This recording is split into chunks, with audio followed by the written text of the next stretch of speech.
celebrate your Nutrition Month culmination na kung pagtahod sa ako ang barangay campaign.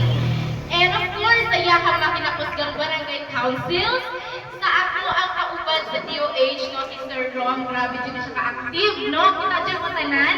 Of course, saya mga kauban din sa health center ang mga frontliners to our PHWs and PNSs.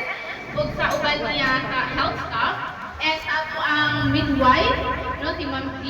And of course, dyan mawala ang atong audience for today. Kaya kung wala mo, kita man ang mga istoryahan karon. So, kamo dyan ang bida ng saya. No, ang ato ang mga tinatawhan sa barangay poblasyon, no, ang atong mga burus, o sa uban pa diri.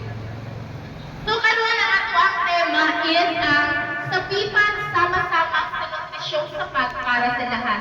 Kabantay pa mo, nga every year, no, during our Nutrition Month, na-adjud na sila lain-lain nga mga tema.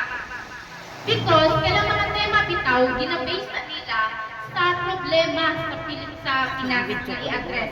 Last year, ang ato ang theme is more on sa pag-combat sa stunting. Sa nag-stunting, kailang ito mga putot,